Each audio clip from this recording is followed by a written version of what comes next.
আজ আমি ঘুরতে আসিনি, এসেছি মনে রাখতে। বরিশালের এই বধ্যভূমি নিছক একটা জায়গা নয়, এটা ইতিহাসের এক নীরব চিৎকার। ১৯৭১ সালে এই মাটিই দেখেছে মানুষের নিষ্ঠুরতার অন্ধকার রূপ। জানা যায় এখানেই নিরীহ মানুষদের চোখ বেঁধে দাঁড় করানো হতো। এখানেই শেষ হয়েছিল হাজারো মানুষের স্বপ্নের পথ চলা। বরিশালের পর্যটন কেন্দ্রগুলোতে কিন্তু আমরা সবাই কম বেশি ঘুরে থাকি, বাট বরিশালের বধ্যভূমি নামটা শুনলেই কেমন যেন লাগে, তাই না? তাই চলুন আজকে ঘুরে আসি বরিশালের বধ্যভূমি থেকে এবং জেনে আসি কিছু না জানা কথা। আমরা কিন্তু চলে এসেছি বরিশালের বিখ্যাত সেই পর্যটন কেন্দ্রের মেইন পয়েন্টে এবং এখন আমরা ভিজিট করব। So let's see. যদি আপনাদের কারোর এখনও বরিশালের বধ্যভূমিতে আসার লোকেশনটা অজানা থাকে, তাহলে আপনাদের জন্য বলে দিই যে বরিশালের ৩০ গোডাউনের সেলফি রোডের ঠিক অপোজিট সাইডেই এই পথ দিয়ে আমি যখন হাঁটছিলাম তখন আমার মনে হচ্ছিল যে আমি এখানে একা নই। যদিও ওইভাবে একা ছিলাম না, কারণ আমার সাথে আরও ৪ জন ছিল। তবে যে পথ দিয়ে হাঁটছিলাম সেই মাটির নিচেই ঘুমিয়ে আছে অনেক অজানা বীর, যাদের নাম ইতিহাসের কোনো বইতে লেখা নেই।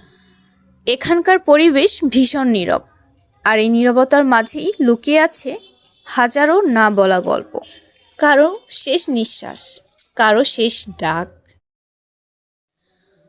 তবে সত্যি বলতে আজ এই জায়গায় দাঁড়িয়ে বুঝলাম আমরা যারা এখন হাসছি, ঘুরছি, ভিডিও বানাচ্ছি, আমাদের এই সাধারণ জীবনটাই কারো অসাধারণ ত্যাগের ফল। আজকের এই ভিডিওটি কোনো ব্লগ নয়, এটা শহীদদের প্রতি সম্মান, শ্রদ্ধা এবং অপরিসীম ভালোবাসা। ভিডিওতে এখন আপনারা যেই পুরনো বাড়িগুলো দেখছেন, ১৯৭১ সালে এখানেই চলেছে নির্মম অত্যাচার। আর এই নির্মম অত্যাচারের মাইলফলক হিসেবেই এই পুরাতন ভবনগুলোকে রেখে দেওয়া হয়েছে, যাতে আমাদের পরবর্তী জেনারেশনের ছোটরাও এই মুক্তিযুদ্ধ কেন্দ্রিক সকল বিস্তারিত ঘটনা জানতে পারে এবং নিজ চোখে দেখতে পারে।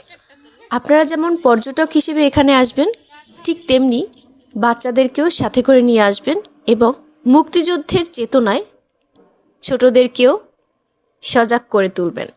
অতঃপর আমরা বধ্যভূমির ঠিক অপোজিটে অর্থাৎ ৩০ গোডাউনের সেলফি রোডে চলে এসেছি এখানকার সুন্দর ভিউটা দেখার জন্য। আর এসেই দেখি এত সুন্দর সুন্দর টি স্টল, যেখানে আসলেই আপনার মন চাইবে যে এখান থেকে আপনি চা খেয়ে যাবেন। যদি আপনি চা প্রেমিক নাও হন, তারপরেও আপনার এখানে চা খেতে মন চাইবে। আর আপনি যদি আমার মতো টি লাভার হয়ে থাকেন, তাহলে তো আর কথাই নেই, এখান থেকে চা না খেয়ে এক পাও নড়া যাবে না। সো যাই হোক, আমাদের এখানকার সব ঘোরাঘুরি শেষ। আমরা এবার বাকিটা ঘুরে বাসায় চলে যাব। ৩০ গোডাউনে হাঁটতে হাঁটতে আমার অলওয়েজই পা ব্যথা করে। আর এটা হচ্ছে আমার বান্ধবী, অ্যান্ড সামনে এরা হচ্ছে আমার জুনিয়র। বরিশালে ৩০ গোডাউন বা ৩০ গোডাউনের সেলফি রোড বলেন, এখানে যদি আপনি কাপলদেরকে স্কিপ করতে পারেন, তাহলে এই জায়গাটা হবে আপনার জন্য সুপার একটা আড্ডার জোন। এই সুন্দর ভিউটা আপনারা শুধু এখানে আসলেই দেখতে পাবেন।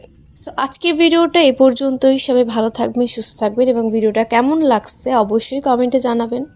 আসসালামু আলাইকুম, ধন্যবাদ সবাইকে।